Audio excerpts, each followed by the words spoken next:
Halo teman-teman, bertemu kembali di channel Yanti Horror Story. Dengan judul Disantet Mantan Suami, oleh Amang Ras. Yang ingin membaca langsung, bisa di Twitter beliau. Link saya sertakan di deskripsi. Dan follow akun beliau juga. Yuk kita tonton videonya, jangan lupa di subscribe, like, komen dan share, agar channelku lebih berkembang. Husna, panggil seorang laki-laki berusia 30 tahunan pada seorang wanita yang baru saja keluar dari sebuah mobil taksi. Wanita yang ditelepon Husna tersebut terlihat sangat acuh, malah menunjukkan raut wajah yang seolah tak senang dengan keberadaan si lelaki itu. Berkali-kali Husna menepis tangan si lelaki yang berusaha menahannya pergi. "Apalagi sih ya?" ujar Husna akhirnya. "Aku mohon Hus, berikan aku kesempatan sekali lagi untuk memperbaiki hubungan kita. Kau sudah menalak 3 aku demi perempuan itu, Roy, dan sekarang kau mau rujuk kembali. Kau tahu hukumnya yang sudah ditalak 3 kan? Jawab saja Hus, mau atau tidak kembali lagi menjalin hubungan denganku. Kalau kau mau, aku bisa membayar orang untuk menikahimu sementara. Lalu setelah kalian resmi bercerai, kita akan rujuk kembali." "Cuh, kau anggap aku ini apa, ha? Seenaknya saja. Sampai mati pun aku tidak ingin lagi rujuk denganmu," bentak Husna. Saat Husna ingin pergi, Roy menarik tangannya dan mencoba menahan langkah Husna.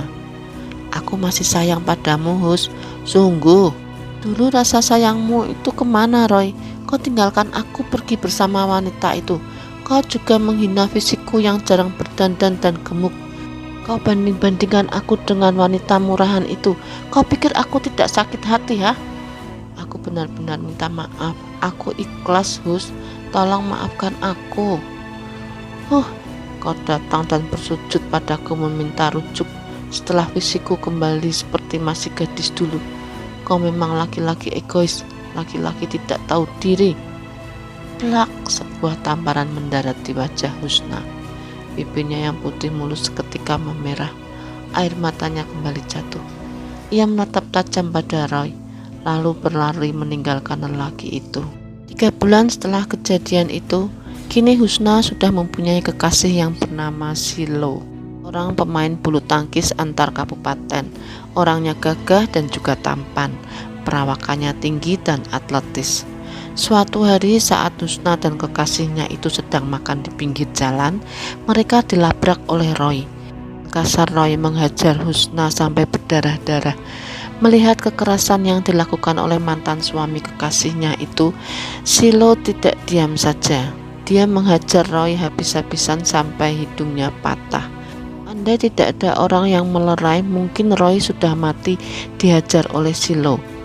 Tanpa mempedulikan Roy yang tergeletak tak sadarkan diri, Silo membawa Husna untuk pergi. "Tidak seharusnya kamu menghajarnya, sayang," ucap Husna. "Kenapa? Kau masih ada rasa padanya?" "Tidak, sungguh aku sudah tidak ada rasa padanya. Lelaki tukang selingkuh dan ringan tangan itu, aku benar-benar membencinya. Aku hanya takut masalah ini akan berbuntut panjang. Aku tahu pasti kalau Roy itu orangnya sangat licik. Aku akan melayani semua yang dia mau. Aku akan buat dia berjuta-juta kali menyesal telah berurusan denganku." "Kau tidak tahu siapa dia," batin Husna. Benar saja, 3 hari setelah kejadian perkelahian itu, Silo ditangkap oleh polisi karena video bukti kalau Silo menghajar Roy tanpa sebab sudah diperlihatkan pada kepala adat dan menjadi bukti kuat untuk menangkap Silo. Silo tak bisa berkutik, karena kalau sudah adanya tanda tangan dan surat dari kepala adat pada kepolisian, maka polisi harus mengikuti apa yang sudah dituliskan oleh kepala adat. Laki-laki gila itu mengajar kekasihku Wan sampai berdarah-darah. Tentu aku tidak bisa mendiamkan semuanya. Aku harus membela kekasihku. Dan andaikan wanita itu bukan kekasihku, aku tetap tidak mungkin membiarkannya diajar sedemikian rupa oleh mantan suaminya, Wan. Pak polisi baik hati yang dipanggil Wan oleh Silo nampak menghela napas panjang. Dia memainkan pulpen di tangannya. Andai urusanmu tidak melalui kepala adat terlebih dahulu, kemungkinan aku masih bantu. Tapi urusan sudah serumit ini. Yang menambah rumitnya itu, orang yang kau hajar tidak mau dibayar denda, Sil. Itu yang rumit. Aku tidak salah, Wan. Tapi baiklah, aku akan membayarmu berapapun yang kau minta, asal kau tolong aku. Maaf Silo, aku bukan seorang polisi yang bisa disogok. Walaupun kau dan aku teman, tapi hukum tetaplah hukum, ujar polisi Wan merasa tersinggung dengan tindakan Silo yang ingin menyogoknya. Ah, sial, ujar Silo saat berada di dalam tahanan sementara. Keesokan harinya Husna datang menjenguk Silo, namun ia tidak diperbolehkan bertemu oleh polisi Wan, yang akhirnya membuat Husna hanya bisa menitipkan sepucuk surat yang ditulis di atas kertas rokok. Dan di saat Silo ditahan, Roy semakin gencar untuk mendekati Husna. Namun Husna tetap seperti biasa yang bersikap acuh dan dingin pada Roy. Hingga 6 bulan kemudian, berkat bantuan dari Wan dan juga keluarga besar Silo, akhirnya dia bisa bebas dan menghirup udara segar kembali. Tentu saja kebebasan Silo membuat Roy naik darah, apalagi setelah mendengar kabar kalau 3 bulan lagi mereka akan segera melangsungkan pernikahan. Malam itu saat Silo sedang dalam perjalanan pulang dari rumah Husna, mengalami kecelakaan yang mengakibatkan tangannya patah setelah sebelumnya diganggu oleh sosok kuyang. Apalagi ini ya Tuhan, isak Husna saat tahu kabar tersebut. Namun saat ia akan menjenguk Silo, ia dimarahi habis-habisan oleh keluarga Silo. Husna dianggap pembawa sial untuk kehidupan Silo. Dia dilarang untuk menemui Silo lagi dan dipaksa untuk memutuskan hubungannya. Husna sangat sedih dan patah hati dengan keadaan itu. Perasaannya sangat hancur kala itu. Saat ia pulang, terlihat Roy sudah menunggunya. Secara tiba-tiba Husna mempunyai keberanian untuk menampar Roy. Kenapa kau selalu menyakiti aku, Roy? Kurang puas apalagi kau menyakiti aku. Sampai-sampai sekarang kau juga melibatkan orang-orang yang kusayangi. Kau iblis, Roy. Iblis, Roy, iblis, teriak Husna dipenuhi dengan emosi yang meluap-luap. Setelah memarahi mantan suaminya itu, Husna langsung masuk ke dalam kamarnya. Dia mengunci pintunya rapat-rapat. Walau terdengar suara ketukan pintu dari ibunya, Husna tetap tak bergeming. Ia tertidur menjelang subuh setelah seharian semalaman menangis dan mengunci diri di dalam kamar. Matanya sembab dan memerah. Beberapa pesan masuk di HP-nya, namun matanya terlalu berat untuk membaca pesan tersebut. Beberapa tetes air mata masih membasahi pipinya. Husna, ini kiriman sate dari Roy. Kamu mau makan sekarang atau nanti? Buang makanan itu, berikan saja pada anjing, teriak Husna dengan nafas berat. Beberapa hari kemudian Roy masih kerap kali datang ke rumahnya dan tak pernah sekalipun Husna menemuinya. Suatu malam, rumah Husna terjadi beberapa hal ganjil, seperti atap yang dilempari kerikil di saat tengah malam dan munculnya bau dupa yang menyengat. Di dalam kamar Husna juga terdapat kain putih kecil yang dibentuk seperti pocong yang isinya ada foto diri Husna yang ditusuk jarum di bagian wajahnya. Pocongan itu Husna temukan ketika dia membersihkan kamarnya, dan entah siapa yang menaruh benda itu di kamarnya. Husna mulai berpikir kalau jangan-jangan penyebab jerawat berisi nanah di wajahnya itu adalah akibat dari fotonya yang ditusuk jarum. Tidak, aku tidak boleh menyangkut pautkan jerawatku dengan benda ini. Ini pasti hanya ulah usil anak-anak, koma Husna. Namun kenyataan berkata lain. Apalagi setelah jarum-jarum itu dicabut dari foto dengan diiringi pengucapan 2 kali syahadat, jerawat yang hampir memenuhi wajah Husna tiba-tiba pecah dengan sendirinya, dan yang pecah adalah bagian di foto yang Husna cabuti jarumnya. Tangan Husna gemetar, wajahnya mulai terasa perih. Husna, panggil ibunya yang membuat Husna kaget. Wajahku ada benda aneh berisi fotoku yang bagian mukanya ditusuk jarum, ujar Husna gemetar. Ibunya mengerutkan kening. Ia sama sekali tak melihat apapun yang dipegang oleh Husna. Kamu bicara apa, Hus? Ini namun tenggorokannya seketika tercekat karena ternyata tak ada apa-apa di tangannya. Benda itu hilang dengan sendirinya dari tangan Husna. Husna mencari-cari benda yang ia pegang, namun ia tak menemukannya dimanapun. "Ada apa, Hus?" tanya ibunya. "Benda yang tadi kemana?" ujar Husna balik bertanya. "Istirahatlah, Hus. Masalahmu dengan Silo tidak usah dipikirkan. Akhir-akhir ini kau nampak sangat lelah sekali," ujar ibunya sebelum pergi. Sepeninggal ibunya, Husna terduduk. Rasa panas seperti terbakar mulai terasa di bagian wajahnya.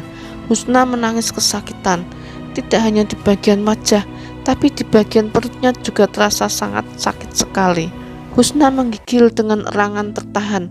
Rasa sakit itu sangat menyiksanya. Di luar, orang tuanya yang mendengar erangan Husna itu pun langsung ke kamar Husna untuk melihat apa yang sebenarnya terjadi. "Ada apa, Hus? Kenapa?" ujar ibunya panik.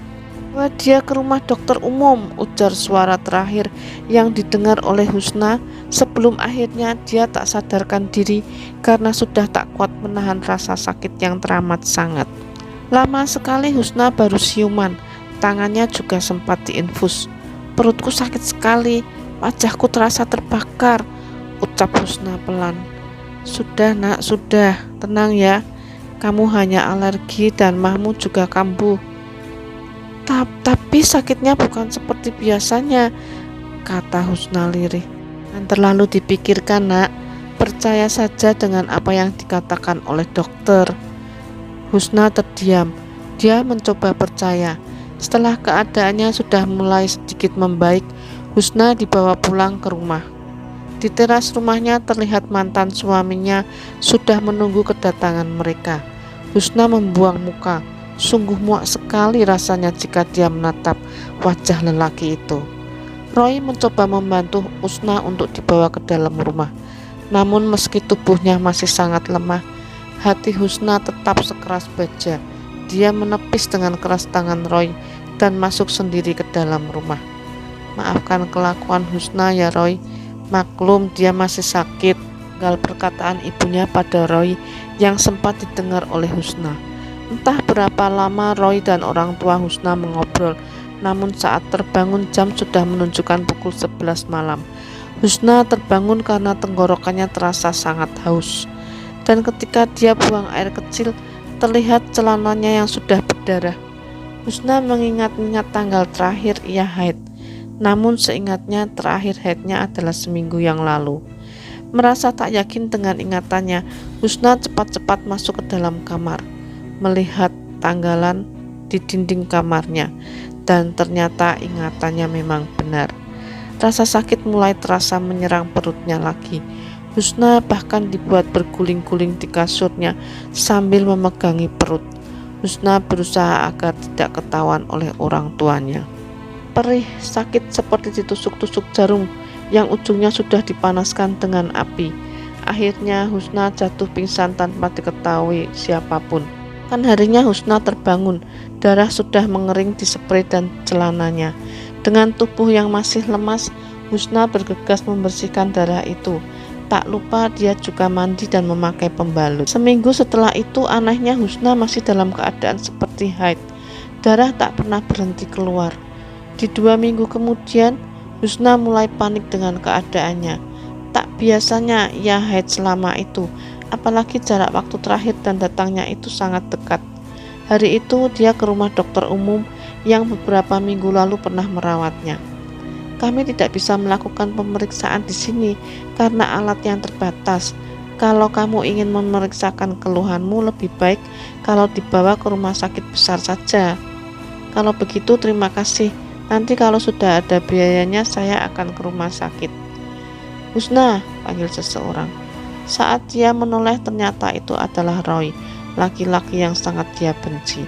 Dan langkah tergesa Husna pergi meninggalkan Roy. Namun langkahnya kalah cepat dengan motor SF kebanggaan mantan suaminya itu. "Apalagi bentak Husna. "Aku ingin kita rujuk kembali." "Lepas, aku tidak mau," jerit Husna ketika tangan Roy dengan kasar menarik rambutnya. "Kau itu sekarang penyakitan. Masih untung aku mau dengan wanita penyakitan sepertimu. Bukannya bersyukur Dasar tidak tahu diuntung. Kau selalu ringan tangan, Roy. Sedikit-sedikit kau selalu main pukul. Siapa wanita yang akan tahan dengan sikap kasarmu itu, ha? Buah tamparan telak mengenai pipi Husna sampai-sampai hidung wanita itu mengeluarkan darah. Hanya sampai di situ, Roy juga menjambak rambut Husna hingga sebagian rambutnya tercabut paksa. Kan ucapanmu itu, harusnya kau itu bersikap sopan pada laki-laki, ujar Roy lalu melepaskan Husna yang akhirnya terduduk di jalanan sambil menangis terisak. Lalu setelah tenang, dia berjalan pulang dengan pikiran yang sangat kacau.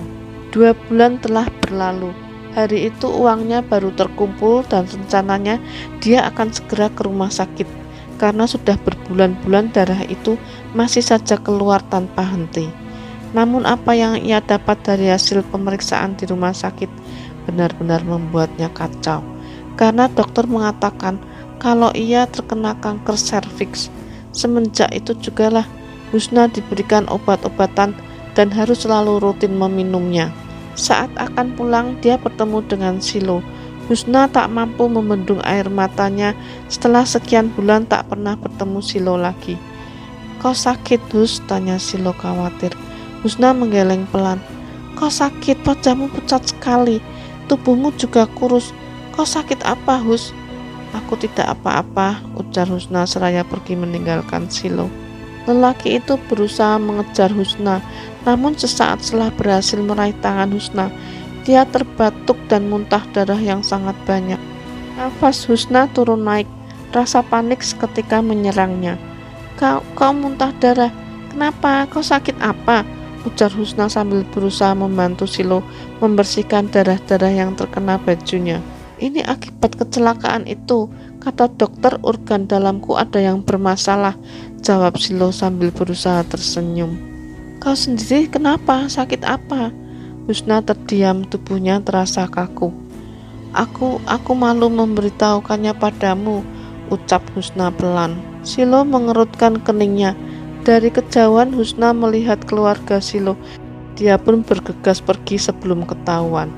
Di dalam kamar kontrakannya, Husna menangis terseduh-seduh, sampai-sampai teman kerja sebelah kamarnya pun dibuat khawatir. Saat tengah malam, Husna terbangun karena mendengar suara-suara piring yang bergemerincing di dapur kamarnya. Ia bangun untuk mengecek, namun tiba-tiba listrik padam, dan semua ruangan di sana menjadi gelap gulita, membuat kaki Husna beberapa kali harus terantuk pada dinding ataupun meja dan kursi. Dalam kegelapan, Husna berjalan menuju kasurnya. Namun saat sudah berada di kasur, Husna seperti ditarik oleh sesuatu. Tubuhnya dipeluk sedemikian erat hingga membuat nafasnya sesak. Namun untungnya listrik kembali menyala dan ternyata di sana tidak ada siapapun selain dirinya. Husna menghela nafas panjang. Kepalanya seketika terasa pusing. Perutnya pun juga semakin terasa sakit. Cepat-cepat Husna mengambil obat yang diberikan dokter dan meminumnya. Namun setelah beberapa saat rasa sakitnya malah makin menjadi. Sepertinya obat yang diberikan oleh dokter tak berpengaruh sama sekali pada sakitnya. Erangannya terdengar hingga ke kamar sebelah. Temannya yang takut kalau terjadi hal-hal yang tidak diinginkan pada Husna langsung berusaha mendobrak pintu kamarnya, dibantu dengan petugas keamanan. Saat mereka masuk, Husna sudah terbaring tak sadarkan diri. Bagian celananya terdapat banyak noda darah. Terima kasih, biar aku yang mengurusnya, ujar teman Husna pada petugas keamanan yang masih berada di dalam kamar tersebut. Saat ia terbangun, temannya itu masih duduk di sampingnya sambil mengompres dahi Husna. Dila, iya Hus, tadi malam kami mendengar suara eranganmu. Untung ada Pak Benny yang membantu membuka paksa pintu kamarmu. Kami menemukanmu sudah tak sadarkan diri. Memang kamu sakit apa, Hus? Kenapa tidak pernah cerita? Husna menangis sesenggukan. Ia memeluk teman itu. Lalu setelah tenang, barulah dia mampu menceritakan tentang rasa sakit yang ia derita. Oh Tuhan, kenapa baru cerita sekarang, Hus? Bagaimana kalau hari ini atau besok kau kuantar pulang saja? Tidak, Dil, aku tidak mau pulang. Kenapa? Bukankah rumahmu adalah tempat yang paling nyaman untukmu menjalani pengobatan? Ada kalau aku pulang, itu akan menambah kalut pikiranku. Mantan suamiku pasti tiap malam datang ke rumah. Aku sangat membenci laki-laki itu, Dil. Aku ingin tenang, hanya ingin tenang, jauh dari laki-laki bajingan itu. Dila menghela napas panjang. Ia tak menyangka kehidupan rekan kerjanya itu ternyata lebih rumit dari masalah kehidupan yang ia alami. Dari malam sampai bertemu malam lagi, Dila masih berada di samping Husna. Dia mendengarkan semua keluh kesah wanita cantik itu.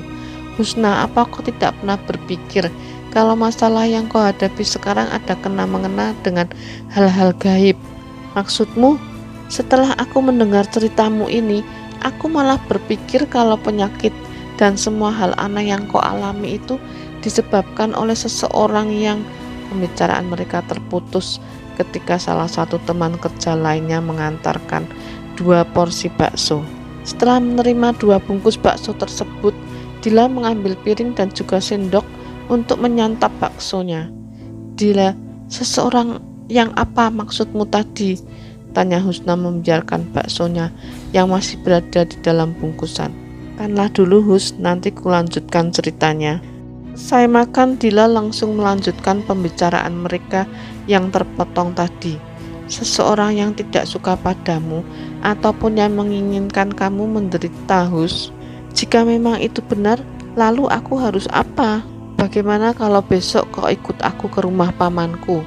Maksudku paman angkatku. Jujur dulu aku juga pernah mengalami hal serupa dengan yang kau alami sekarang. Aku disantet oleh seseorang yang sebelumnya pernah aku tolak. Sekujur tubuhku ditumbuhi bisul yang besar-besar sampai di bagian leherku ini. Lanjut dia seraya menengadah dan menunjukkan bekas bisul yang pernah dia cerita. Husna menyentuh bekas bisul itu. Lubang bekas nanahnya begitu besar. Ya sudah, besok kita berangkat ya. Kamu istirahat saja. Aku akan tidur di sini menemanimu, kata Dila seraya tersenyum. Jangan lupa sebelum tidur berdoa ya, minta perlindungan pada Tuhanmu, ucap Dila lagi. Keesokan harinya kedua perempuan itu sudah bersiap untuk pergi. Namun saat mereka tiba di dekat sebuah masjid, Dila menghentikan langkahnya. Ini perlengkapan untukmu beribadah, tidak usah berterima kasih. Kamu beribadah dulu, biar aku tunggu di sini, ucap Dila seraya menyerahkan bungkusan rapi mukena yang sudah dia beli entah sejak kapan.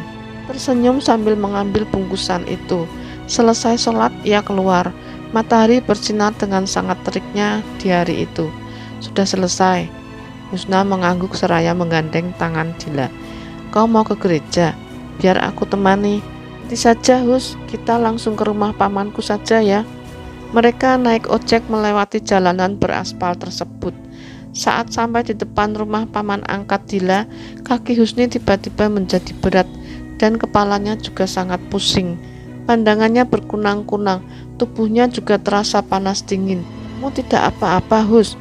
Tanya Dila seraya mencoba memapahnya untuk masuk ke dalam.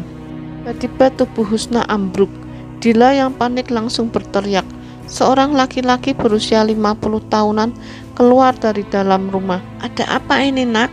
Tanya lelaki itu seraya berjongkok di dekat tubuh Husna. Tangannya menyentuh kepala Husna, terasa hawa panas langsung menyengat telapak tangannya. Astaga, ujarnya seraya mengibas-ngibaskan tangannya yang terasa panas. Sony. Seorang perempuan berusia 20 tahun keluar, bibirnya merah. Sepertinya dia baru saja menginang atau mengunyah sirih, kapur, gambir, dan pinang. Cepat, bantu Dila membawa perempuan ini masuk ke dalam. Tanpa membantah, mereka mengangkat tubuh Husna untuk dibawa masuk ke dalam rumah. Dibaringkan di tengah-tengah rumah dengan diselimuti kain panjang bermotif jarik. Sebelum Husna tersadar, Dila sudah terlebih dulu menceritakan apa yang dialami oleh temannya itu hingga divonis mengidap penyakit kanker serviks oleh dokter. Mantan suaminya yang membuat temanmu ini sakit. Nanti malam akan kubersihkan dulu badannya. Keluarkan apa yang sudah berada di dalam tubuhnya agar nanti bisa diberi penghelat atau pagar gaib seperti kau dulu. Iya Mang, saya berharap sekali kalau sahabat saya ini bisa sembuh, dan kalau bisa kembalikan saja penyakit itu pada yang mengirimnya, ujar Dila sedikit geram saat mengatakan kalimat yang terakhir. Paman angkat Dila itu tertawa seraya mengusap-ngusap kepala Dila. Saat Husna mulai siuman, Dila langsung menahannya untuk bangun. Kepalaku pusing sekali, Dil. Kau akan baik-baik saja. Malam ini pamanku akan mencoba mengobati kamu. Kau istirahat saja, karena nanti malam akan memakan banyak waktu dalam setiap prosesnya, ucap Dila. Menjelang maghrib, paman angkat Dila menyuruhnya untuk minum segelas air. Tanpa ragu Husna meminum air tersebut sampai tak bersisa. Namun beberapa saat setelahnya, perut Husna bagaikan terbakar. Dia mengerang-erang kesakitan. Bahkan lengan Dila terluka karena terkena kuku Husna. Hingga ketika gumpalan darah panas berwarna hitam kemerah-merahan keluar, barulah perut Husna terasa lega. Setelah Dila membersihkan badan Husna, darah itu ditampung oleh si paman, dibungkus dengan daun lalu dibuang ke sungai. Setelahnya si paman menempelkan tangannya ke dahi Husna. Bagaimana rasanya? Dingin sekali, ucap Husna. Si paman menghela napas panjang, lalu ia meletakkan sebiji kelapa di atas perut Husna. Mulutnya terlihat membacakan sesuatu, entah apa, tak ada yang mendengarnya. Tiba-tiba Husna kembali mengerang, kepalanya terasa sangat sakit, seperti dipukul dengan palu. Ambilkan bawang tunggal dan jeruk nipis itu, Dila. Sesaat setelah bawang tunggal diusapkan ke kepala Husna, dari mulutnya mengeluarkan darah. Muntahkan. Sesuatu yang menggeliat-geliat keluar dari mulutnya. Ekor lintah berwarna hijau atau yang kami sebut limanju, dengan ukuran yang cukup besar keluar dari mulut Husna. Ia begitu jijik ketika menyadari benda itu adalah lintah. Kalau masih ada yang mengganjal, muntahkan saja, jangan ditahan, ujar si paman ketika melihat Husna mengelap mulutnya dengan tangan. Sudah tidak ada lagi rasa ingin muntahnya, jawab Husna pelan. Setelah itu si paman langsung menyodorkan air putih untuk diminum pada Husna. Husna terlihat ragu untuk meminumnya, tidak seperti di awal tadi. Jangan ragu, bentak si paman. Dengan tangan gemetar, Husna mengambil air tersebut lalu meminumnya. Sisakan sedikit. Setelah itu si paman menuangkan sedikit air tersebut ke atas ubun-ubun Husna lalu mencipratkannya pada wajah. Bagaimana rasanya? Dingin? Pakai ini dan ikuti aku keluar. Dengan dibantu Dila, Husna mengganti bahalai yang ia gunakan dengan sarung. Lalu mereka berjalan keluar rumah menuju sungai. Di sana ternyata mereka sudah ditunggu. Di jamban tersebut sudah ada 4 bambu yang dililitkan kain hitam antara satu dengan yang lainnya membentuk ruangan kecil. Namun Husna tidak disuruh masuk ke dalamnya, karena kata si paman itu adalah proses akhir, yaitu penghelat. Saat gayungan pertama jatuh ke kepalanya, Husna merasakan dingin yang teramat sangat. Tubuhnya sampai-sampai dibuat menggigil. Namun ketika dilanjut gayungan kedua dan ketiga, tubuhnya sudah terasa sangat nyaman, segar dan enteng. Lalu setelah itu Husna diminta masuk ke dalam ruangan kain hitam tadi, diikuti dengan si paman. Gayungan pertama kembali mengguyur kepala hingga tubuhnya. Setelah gayungan ketiga, si paman keluar lalu melemparkan sebuah telur ayam ke tepi sungai. Lepaskan sarungmu lalu buang tanpa melihatnya, ujar si paman sebelum pergi. Husna berusaha membuangnya tanpa melihat sarung tersebut lagi. Mereka berdua pun kembali ke rumah si paman angkat Dila. Bagaimana rasanya, Hus? Tanya Dila. Rasanya segar. Aku tak merasakan apa-apa lagi yang menggangguku, Dil. Dila tersenyum. Sampainya di rumah si paman, Husna diberikan sebuah pisau besar. Ia disuruh membelah kelapa yang sebelumnya sempat ditaruh di atas perutnya. Husna berusaha membukanya. Meski hasilnya tidaklah sebagus yang dibayangkan, namun ketika kelapa benar-benar terbelah, Husna merasakan bayangan seseorang. Wajah mantan suaminya terlihat dengan sangat jelas. Siapa yang kau lihat? Roy, mantan suamiku. Sudah kuduga pelakunya pasti laki-laki sialan itu, ujar Dila. Husna menatap si paman untuk meminta jawaban. Yang membuatmu seperti ini adalah mantan suamimu itu sendiri. Dia ingin kembali memilikimu tetapi dengan cara yang salah. Kalau kau mau menikah lagi dengannya, penyakitmu itu akan sembuh. Namun karena kau tidak mau, makanya sakitmu semakin parah. Tapi sekarang atas izin Tuhan, kau sudah sembuh. Dan satu hal lagi, apapun agamamu, jangan pernah lupa untuk beribadah, ujar si paman. Husna sangat berterima kasih pada lelaki berusia 50 tahunan tersebut. Saat Husna dan Dila ingin beristirahat, si paman memberikan sebuah botol kecil berisi sesuatu seperti minyak. Bukan apa-apa, ini hanya untuk pegangan. Nanti campurkan dengan air, siramkan di rumahmu yang merupakan tempat asal kau terkena sakit. Satu hal yang perlu kau ingat, jangan pernah lupa menyiramkan air campuran minyak ini pada rumahmu, karena lawan yang kita hadapi tidak hanya 1 atau 2 orang saja, jadi tidak cukup hanya dengan 1-2 penghelat, ujar si paman. Husna mengangguk. Ia menyimpan botol kecil tersebut ke dalam wadah mukenanya. Lalu mereka pun disuruh beristirahat. Husna tidur sangat nyenyak hingga pagi. Bahkan Dila pun tidak enak kalau harus mengganggu tidur sahabatnya tersebut. Alhasil mereka pulang setelah jam menunjukkan pukul 12 siang dan Dila terpaksa harus bolos kerja. Aku pulang dulu ya Dil, mau ke rumah, ujar Husna. Iya Hus, andai besok aku tidak kerja, aku akan menemanimu pulang. Maaf ya Hus, aku tidak bisa menemanimu pulang ke rumah, ujar Dila saat mereka akan berpisah. Tidak mengapa, kau sudah sangat membantuku. Aku malah tidak enak kalau selalu merepotkanmu. Tidak ada yang direpotkan Hus, aku tulus membantumu karena kita sama-sama wanita. Bilagi kau adalah teman terbaikku, ujar Dila tersenyum manis. Husna pun pulang dengan menaiki taksi lain. Ia sampai di rumahnya sudah menjelang malam. Orang tuanya kaget dengan kedatangan Husna. Bagaimana hasil dokter Hus? Ma, aku tidak sakit, aku sudah sembuh. Roy berkali-kali ke rumah, ia menanyakan alamatmu. Husna diam saja. Aku tidak memberikan alamatmu pada Roy, karena kami takut kalau kau bertemu dengannya lagi, kau pasti akan kembali disiksa. Aku mengatakan kalau kau sekarang sudah mulai membangkang dan kabur dari rumah. Dengan begitu Roy tidak akan menyakiti kami. Maafkan ibumu ini Husna, ucap ibunya. Husna menarik napas panjang, lalu tersenyum dan mengangguk. Aku mengerti, katanya lalu berjalan ke arah dapur. Malam itu juga dengan ditemani oleh ibunya, dia menyiramkan air pada rumahnya seperti apa yang disuruh oleh paman angkat Dila sebelumnya. Semalaman ia tertidur pulas di kamarnya, tak ada kejadian aneh lagi ataupun hal semacamnya. Semenjak kejadian yang pernah menimpanya dan sakit yang pernah dia derita, kini Husna sudah bisa menjalani kehidupannya dengan tenang. Ia juga sudah dipertemukan kembali dengan jodohnya yang sempat terpisah. Silo dan Husni sudah resmi bertunangan. Mendatangi Husna ke tempat kerjanya dan melamar Husna di hadapan semua teman-teman Husna termasuk Dila.